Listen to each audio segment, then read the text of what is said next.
Lo que quieres y lo que ves. La dependencia de la vista respecto a los propósitos y, en consecuencia, los valores, puesto que te propones lo que valoras, la demostró de forma memorable el psicólogo cognitivo Daniel Simons en 1999. Simons estaba investigando algo denominado ceguera por falta de atención. En sus experimentos, sentaba a personas delante de una pantalla y les mostraba, por ejemplo, un campo de trigo. Entonces, sin decir nada, hacía que la imagen se fuera transformando poco a poco, mientras la persona seguía mirándola y progresivamente iba apareciendo una carretera que atravesaba el trigal. No era un pequeño sendero que pudiera quedar oculto, era una gran pista que llegaba a ocupar una tercera parte de la imagen. Lo notable es que frecuentemente las personas que estaban mirando la imagen no advertían el cambio. El experimento que hizo famoso al Dr. Simons tenía una dinámica similar, pero alcanzaba una dimensión más dramática, casi increíble. Primero, grabó un vídeo en el que aparecían dos equipos de 3 personas cada uno. Los miembros de uno de ellos iban vestidos con camisetas blancas y los del segundo con negras. Hay que dejar claro que los dos grupos se encontraban bastante cerca y que no había dificultad alguna para verlos. Las 6 personas ocupaban la mayor parte del espacio que comprendía la pantalla, y la cercanía permitía incluso verles las facciones. Cada grupo tenía una pelota y sus miembros la iban botando o se la lanzaban entre ellos a medida que se iban desplazando por un espacio reducido que quedaba delante de unos ascensores. Una vez que Dan hubo terminado el vídeo, lo proyectó a los participantes de su experimento. Pidió a cada uno de ellos que contara el número de veces que los de las camisetas blancas se pasaban la pelota. Unos minutos después se les pedía que indicaran la cifra exacta. La mayoría contestaba 15, que era la respuesta correcta. Muchos se sentían satisfechos por haber acertado. Habían superado el test. Pero entonces el doctor Simons les preguntaba: ¿habéis visto el gorila? ¿Estaba de broma? ¿Qué gorila? Pues entonces decía: mirad el vídeo de nuevo, pero esta vez no contéis. Y efectivamente, al cabo de un minuto de proyección, un hombre disfrazado de gorila aparecía tan campante en mitad del juego de pelota, se paraba y entonces empezaba a golpearse el pecho, tal y como se presenta siempre haciendo a los gorilas. En toda la mitad de la pantalla, más grande que nada, dolorosa e irrefutablemente evidente. Pero lo cierto es que la mitad de los participantes en la investigación no lo habían visto durante la primera proyección. Y lo siguiente es todavía peor. En su siguiente estudio, el Dr. Simons mostraba un vídeo de una persona pidiendo algo en una barra. El camarero se agachaba y se agachaba tras la barra para alcanzar algo y volvía a aparecer. ¿Y bien? La mayor parte de los participantes no encontraban nada raro, pero lo cierto es que quien surgía de debajo de la barra era una persona diferente. No puede ser, seguro que piensas. Yo me habría dado cuenta. Pero sí, sí, era así. De hecho, es bastante probable que tú tampoco hubieras advertido el cambio, incluso aunque el sexo y la raza de la persona también hubieran cambiado. Tus ojos también están ciegos. Esto se debe, en parte, a que la vista resulta muy costosa desde un punto de vista psicofisiológico y neurológico. La fóvea, la zona de alta resolución, tan solo ocupa una parte muy pequeña de tu retina. Es la parte central de nuestros ojos la que proporciona imágenes de gran nitidez que sirven, por ejemplo, para identificar caras. Cada una de las escasas células de la fóvea necesita 10.000 células del córtex visual tan solo para gestionar la etapa inicial del procesamiento de la información visual, que consta de múltiples fases. Y cada una de esas 10.000 células requiere otras 10.000 más para pasar a la segunda fase.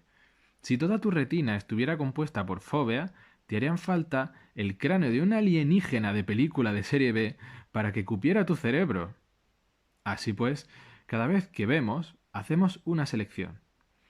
La mayor parte de nuestra visión es periférica y de baja resolución, con lo que reservamos la fóvea para las cosas verdaderamente importantes. Tan solo empleamos nuestras capacidades de alta resolución para las pocas cosas específicas en las que nos queremos concentrar, y dejamos lo demás, que es prácticamente todo, en una neblina, en el fondo, inadvertido. Si algo a lo que no prestabas atención se entromete de tal forma que interfiere directamente con aquello que tus ojos están enfocando, entonces lo verás. Pero de lo contrario, será como si no estuviera. La pelota en la que centraron su atención las personas que realizaban el experimento de Simons en ningún momento quedaba oculta ni por el gorila ni por ninguno de los 6 jugadores. Por eso, es decir, puesto que el gorila no interfería de forma alguna con la tarea concreta que se estaba ejecutando, resultaba imposible distinguirlo de todo lo demás que los participantes no veían cuando miraban a la pelota. Era totalmente natural ignorar al enorme simio, porque así es como te enfrentas a la abrumadora complejidad del mundo, ignorándola, mientras te vas concentrando en aquello que te interesa. Ves aquello que te permite avanzar hacia los objetivos que te has establecido y detectas los obstáculos cuando surgen en medio del camino. Para todo lo demás estás ciego, y puesto que muchas cosas componen ese todo lo demás, en realidad estás muy ciego.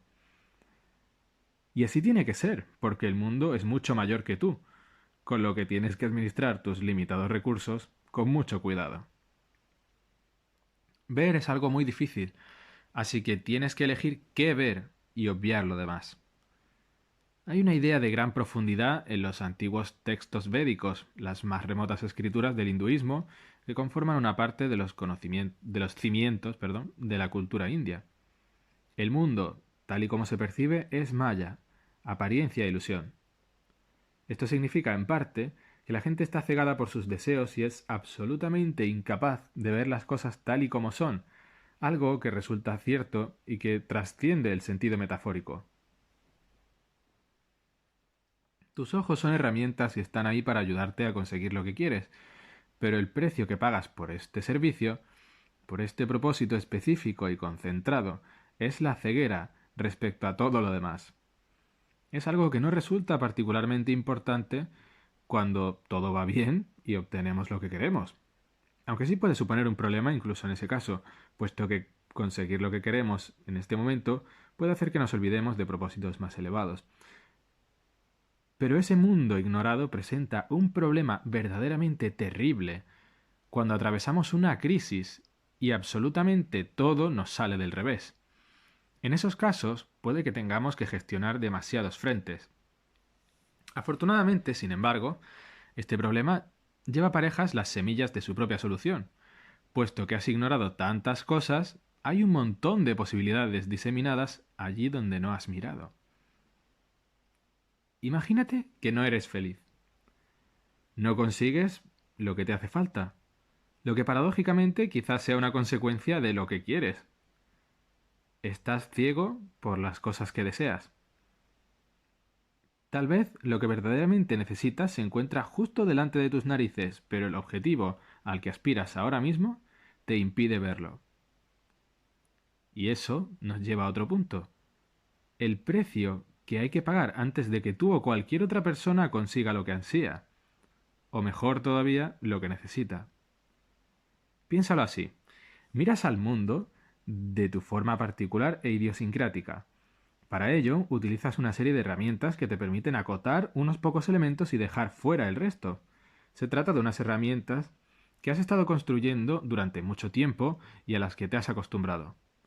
No son meros conceptos abstractos, sino que están verdaderamente incorporados en ti y te orientan en el mundo.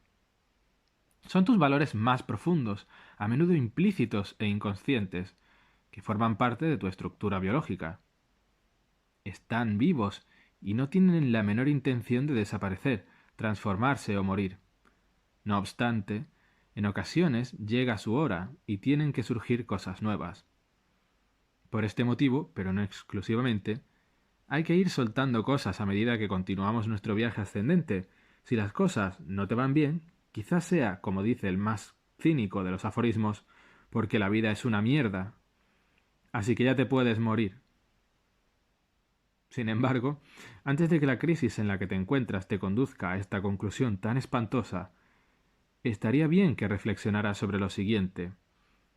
La vida no tiene el problema, lo tienes tú.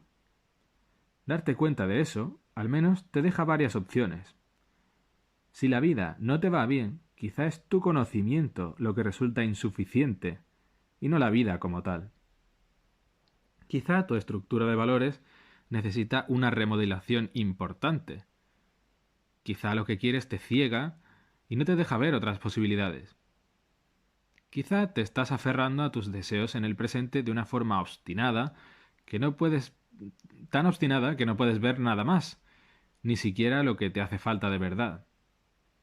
Imagínate que piensas de forma envidiosa.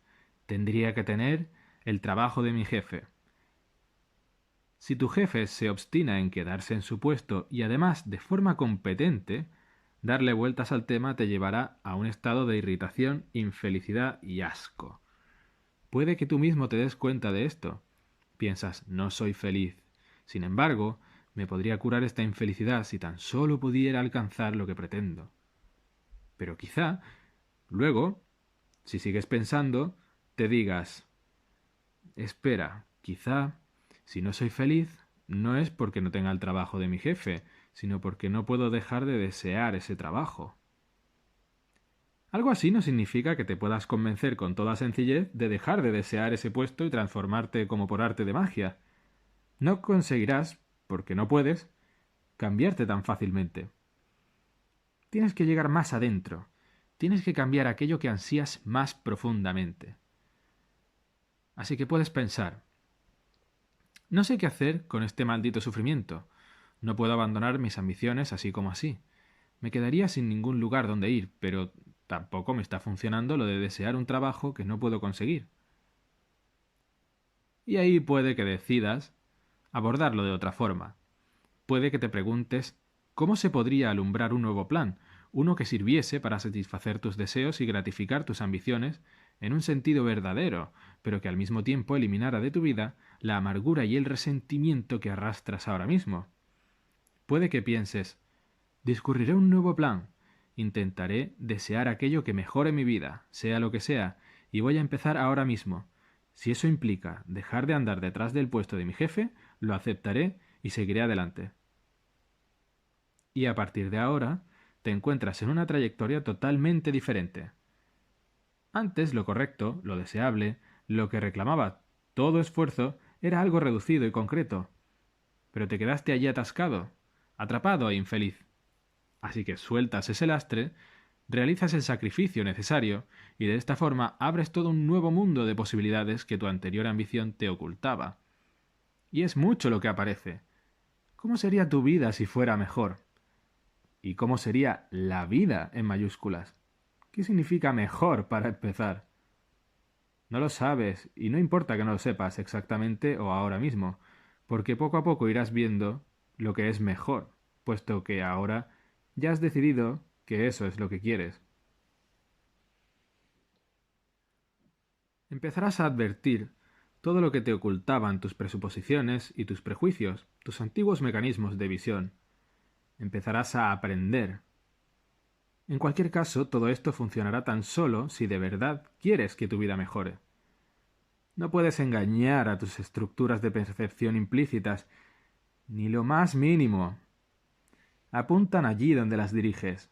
Para reformarlas, para estudiar la situación, para proponerte algo mejor, es necesario replanteárselo todo de arriba a abajo. Tienes que peinar toda tu psique y dejarla reluciente. Y tienes que ir con cuidado, porque mejorar tu vida implica asumir mucha responsabilidad, lo que requiere más esfuerzo y cuidado que estar sumido estúpidamente en el dolor y mantenerse en la arrogancia, el engaño y el resentimiento. ¿Y si lo que pasa es que el mundo revela todo lo bueno que tiene justo en la misma proporción en la que tú deseas lo mejor? ¿Y si sucede que cuanto más elevada sea, cuanto más se expanda y se sofistique tu concepción de lo mejor, más posibilidades y beneficios podrás percibir? Esto no significa que baste con desear algo para conseguirlo, ni que todo sea mera interpretación, ni que no exista la realidad. El mundo sigue ahí, con sus estructuras y sus límites. A medida que te vas moviendo con él, coopera contigo o se te opone, pero de todas formas puedes bailar con él si lo que quieres es bailar, e incluso puedes marcar tú el compás, si tienes suficiente habilidad y gracia. No se trata de teología ni misticismo, sino de conocimiento empírico. No hay nada mágico aquí, o nada más que la ya conocida magia de la conciencia. Tan solo vemos aquello que enfocamos con la mirada, el resto, la mayor parte, queda oculto. Si empezamos a apuntar a algo distinto, algo como quiero que mi vida sea mejor, nuestras mentes empezarán a proporcionarnos nueva información que procede de toda esa parte del mundo que hasta ahora nos quedaba oculta. Entonces, podemos emplear esa información, movernos, actuar, observar y mejorar. Y una vez que hayamos mejorado, podremos proponernos algo nuevo, algo superior, algo como quiero algo mejor que simplemente hacer que mi vida sea mejor. Y es ahí cuando entramos en una realidad más elevada y completa. Una vez que llegamos a ese lugar, ¿en qué nos vamos a concentrar? ¿Qué veremos? Entiéndelo así. Empieza considerando que desde luego deseamos cosas, que incluso las necesitamos. Es la propia naturaleza humana. Todos compartimos la experiencia del hambre, la soledad, la sed, el deseo sexual, la agresión, el miedo y el dolor. Todos estos son elementos del ser, elementos primordiales y axiomáticos del ser. Pero tenemos que organizar estos deseos porque el mundo es un lugar complejo y obstinadamente real. No podemos conseguir el objetivo concreto que queremos, más que nada y ahora mismo, junto con todo aquello que queremos normalmente, porque nuestros deseos pueden entrar en conflicto con otros deseos, así como con otras personas y con el mundo. Así pues, tenemos que ser conscientes de nuestros deseos y articularlos, priorizarlos y organizarlos en jerarquías. De esta forma, los sofisticamos y conseguimos que interactúen entre ellos, así como con los deseos de otras personas y con el mundo. Es así como nuestros deseos se elevan, es así como se organizan en tanto que valores y se vuelven morales. Nuestros valores, nuestra moral, constituyen indicadores de nuestra sofisticación. El estudio filosófico de la moral, de lo que es correcto e incorrecto, es la ética. Este estudio puede sofisticarnos a la hora de elegir. Sin embargo, la religión es todavía más antigua y más profunda que la ética. La religión no se ocupa simplemente de lo correcto y lo incorrecto, sino del propio bien y del mal, a partir de los arquetipos de lo que es correcto e incorrecto. La religión se ocupa de lo que constituye el ámbito del valor máximo. No se trata de un ámbito científico, ni de un territorio que se preste a la descripción empírica. Quienes escribieron la Biblia, por ejemplo, no eran científicos y no habrían podido serlo incluso si así lo hubieran deseado, puesto que las perspectivas, los métodos y las prácticas de la ciencia no se habían formulado todavía por entonces. La religión, por el contrario, se ocupa del comportamiento apropiado, de lo que Platón denominaba el bien. Un verdadero acólito religioso no intenta formular ideas exactas sobre la naturaleza objetiva del mundo, aunque quizá lo haga también, sino que, al contrario, hace lo posible por ser una buena persona. Puede que para él bueno no sea otra cosa que obediente, incluso obediente a ciegas. De aquí proviene la crítica del liberalismo clásico ilustrado de Occidente a la creencia religiosa. La obediencia no es suficiente. Sin embargo, ya es un comienzo, y lo hemos olvidado, puesto que no puedes proponerte conseguir ningún objetivo si estás totalmente privado de disciplina e instrucción. No sabrás hacia dónde dirigirte y no conseguirás enderezar el vuelo, ni siquiera, aunque de algún modo hayas conseguido identificar el objetivo adecuado. Entonces llegarás a la conclusión de que no hay ningún objetivo al que aspirar y estarás perdido. Es por ello que a las religiones les resulta necesario y deseable contar con un elemento dogmático. ¿De qué sirve un sistema de valores si no proporciona una estructura estable? ¿De qué sirve un sistema de valores que no traza un camino hacia un orden más elevado? ¿Y cómo puedes llegar a algún lado si no puedes o no consigues asumir esa estructura o aceptar ese orden, no tanto como destino necesariamente final, pero al menos sí como punto de partida? Sin ese paso, no eres más que un adulto de 2 años. sin el encanto ni el potencial de un bebé. No quiero decir con esto, lo repito, que baste con ser obediente, pero alguien que es capaz de ser obediente, o mejor dicho, una persona debidamente disciplinada, ya es por lo menos una herramienta bien forjada. Por lo menos eso, que no es nada. Desde luego, tiene que haber una cierta visión más allá de la disciplina, más allá del dogma. Una herramienta requiere una función, y es por ese motivo que Cristo dice en el Evangelio de Tomás: el reino del Padre está extendido sobre la tierra y los hombres no lo ven. ¿Esto quiere decir que lo que vemos depende de nuestras creencias religiosas? Sí, y también lo que no vemos. Puede que objetes, pero yo soy ateo. Pues no, no lo eres.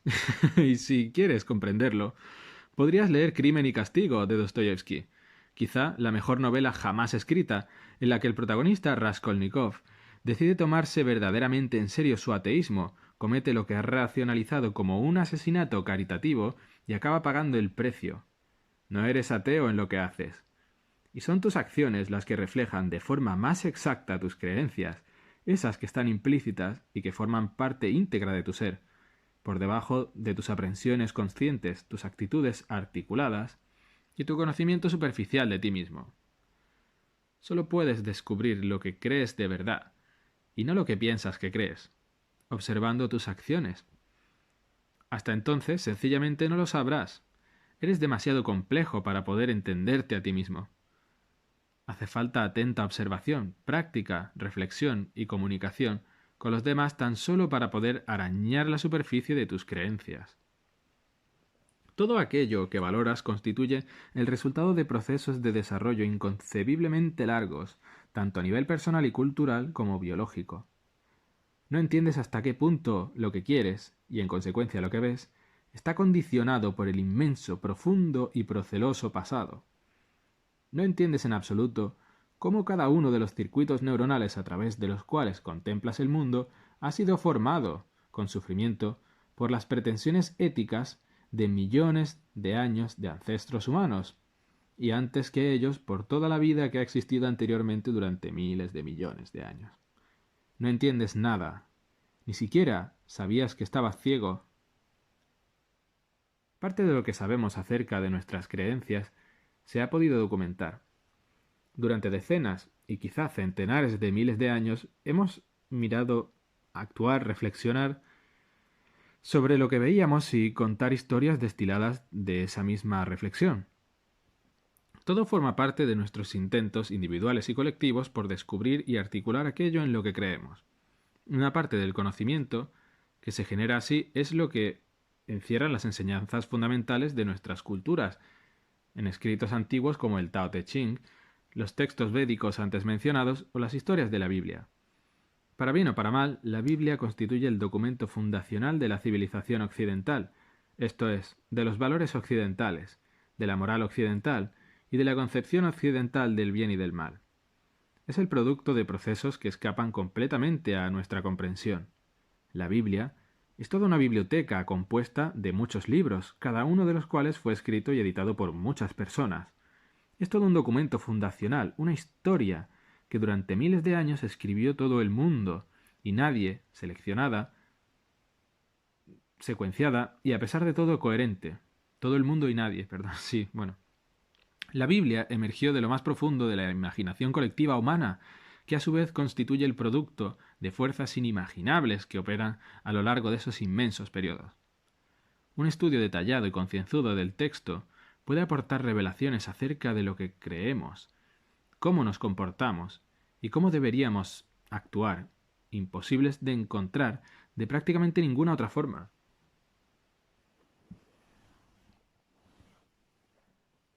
El Dios del Antiguo Testamento y el del Nuevo Testamento. El Dios del Antiguo Testamento puede resultar cruel, duro, impredecible y peligroso, sobre todo en una lectura superficial. Se trata de una cuestión que ha sido exagerada por los exégetas cristianos con la intención de magnificar la distinción entre las dos versiones de la Biblia. Pero se ha pagado un precio por semejante trama, en ambos sentidos de la palabra.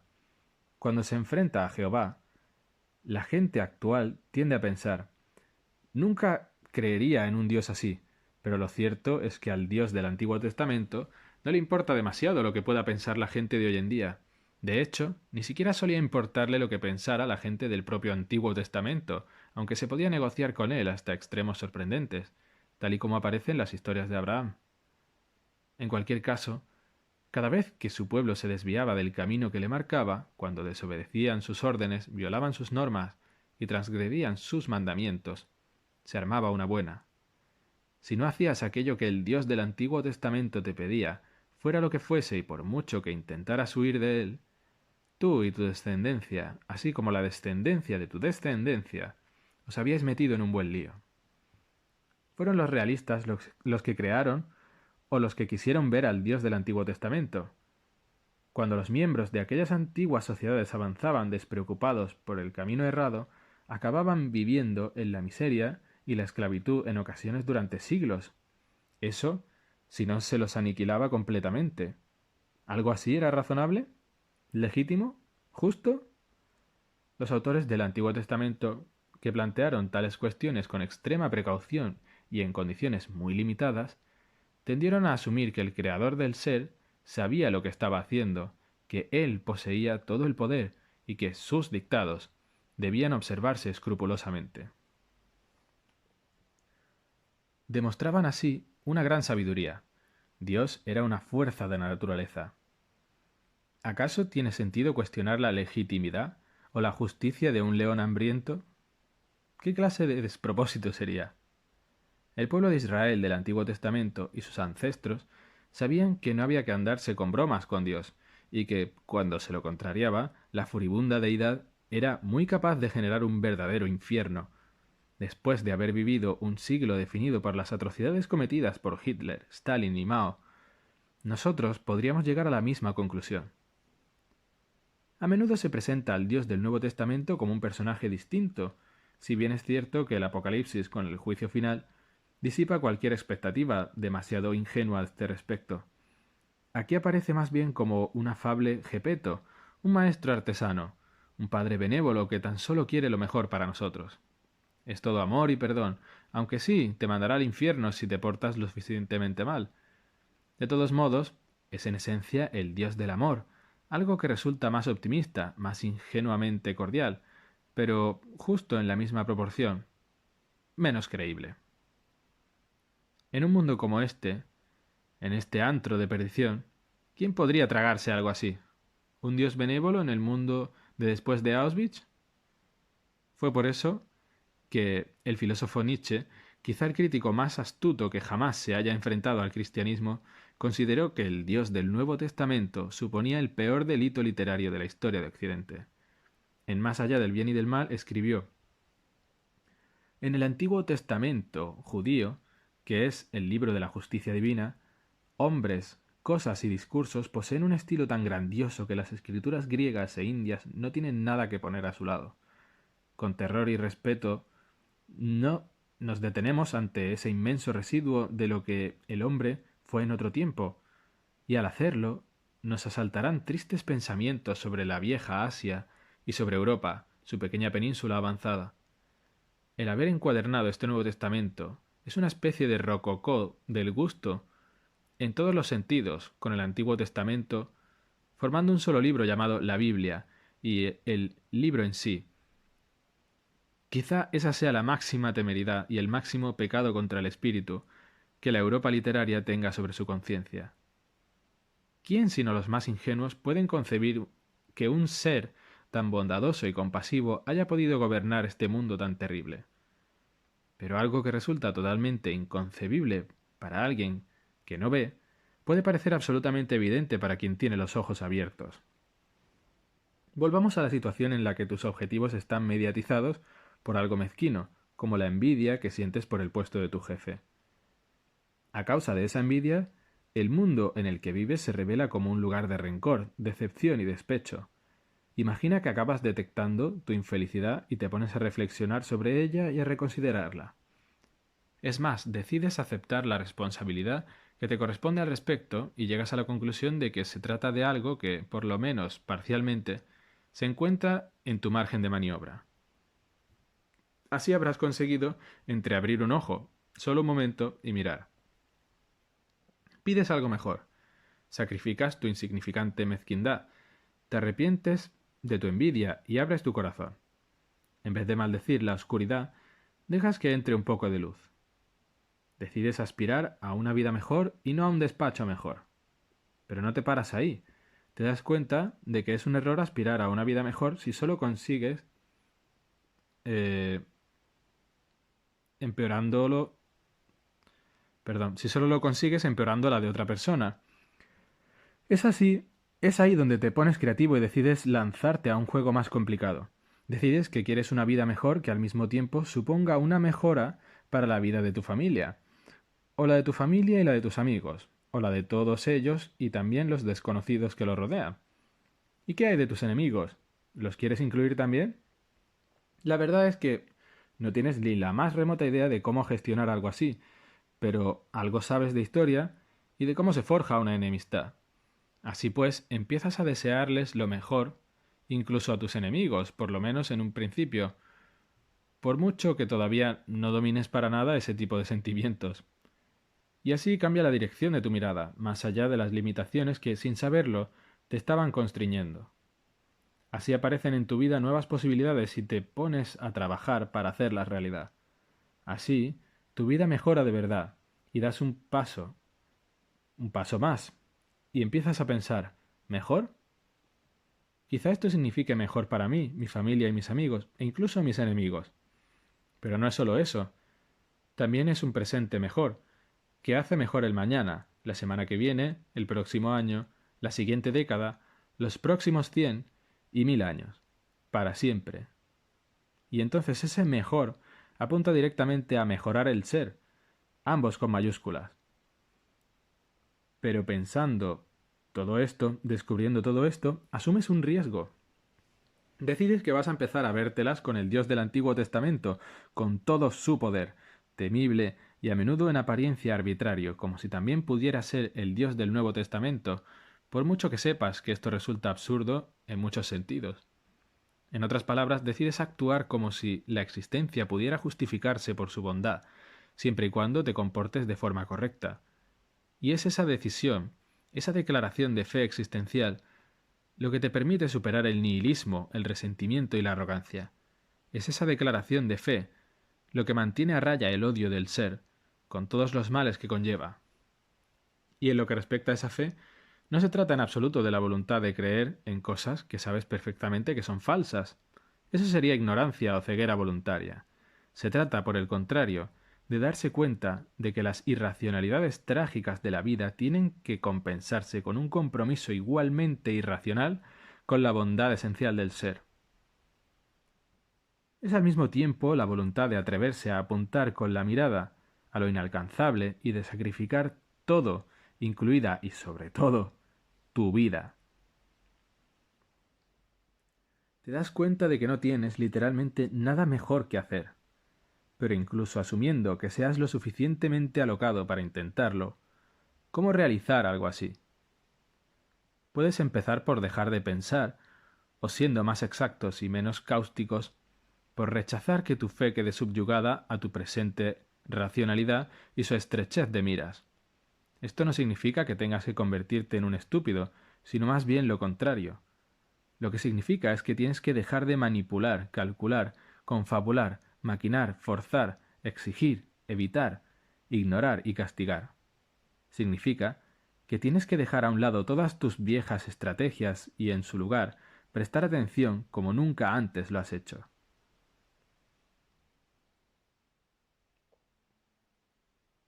Presta atención. Presta atención. Concéntrate en lo que te rodea, tanto a nivel físico como psicológico. Busca algo que te molesta, que te preocupa, que no te deja estar, que podrías y querrías arreglar. Puedes encontrar este tipo de cosas haciéndote 3 preguntas, como si de verdad quisieras saber la respuesta. ¿Qué me molesta? ¿Es algo que podría arreglar? ¿Y estaría verdaderamente dispuesto a arreglarlo? Si ves que la respuesta es negativa para una o todas las preguntas, entonces tendrás que buscar en otra parte. Apunta más bajo. Busca hasta que encuentres algo que te moleste, que podrías y querrías arreglar, y entonces arréglalo. Con eso resuelves la papeleta de hoy. Quizá hay un montón de papeles en tu escritorio que has estado evitando. Ni siquiera los miras cuando entras en tu habitación. Ahí se esconden cosas terribles como impresos de Hacienda o cuentas y cartas de gente que quiere que hagas cosas que no estás seguro de poder hacer. Fíjate en tu miedo y ten cierta compasión. Quizá hay serpientes en esa pila de papel y quizá te muerdan. Quizá hay incluso hidras al acecho, y aunque les cortes una cabeza, surgirán 7 más. ¿Cómo podrías enfrentarte a algo así? Podrías preguntarte, ¿hay algo, cualquier cosa, que esté dispuesto a hacer respecto a esa pila de papeles? ¿Podría mirar quizá solo una parte? ¿20 minutos?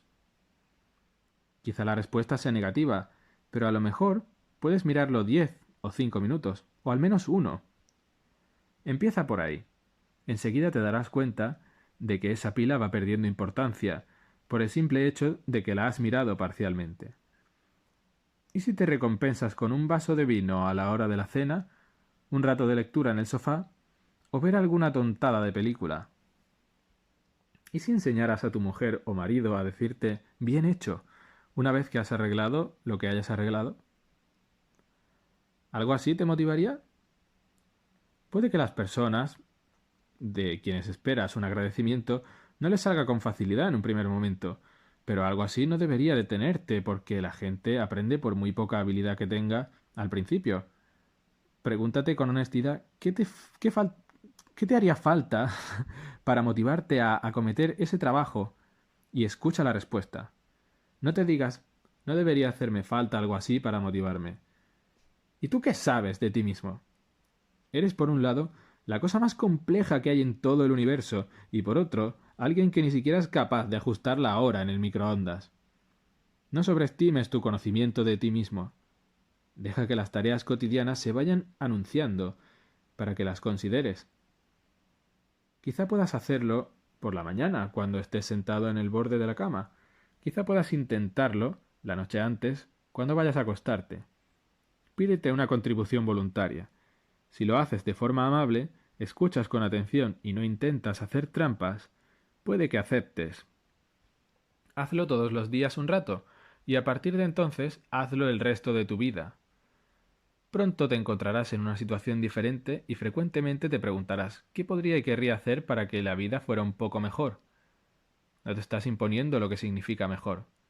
No estás siendo totalitario, utópico, ni siquiera contigo mismo, porque sabes, por los nazis, los soviéticos, los maoístas y por tu propia experiencia, que ser totalitario es algo malo. Apunta alto y fija la mirada en aquello que mejore el ser. Alinéate en tu alma con la verdad y el bien supremo.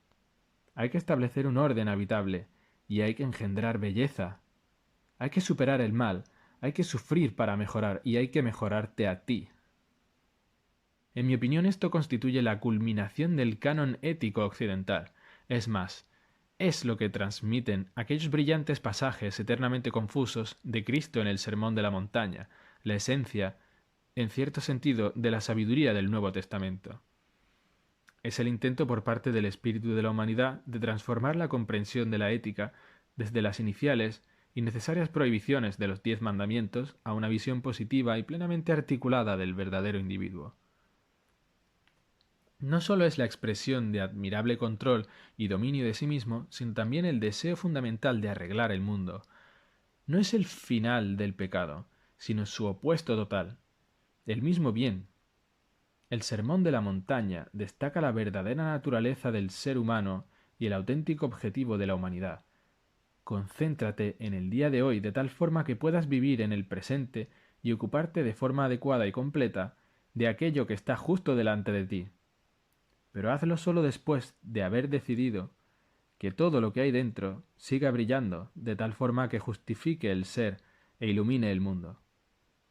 Hazlo solo una vez que estés determinado a sacrificar todo lo que debas sacrificar para alcanzar el bien supremo.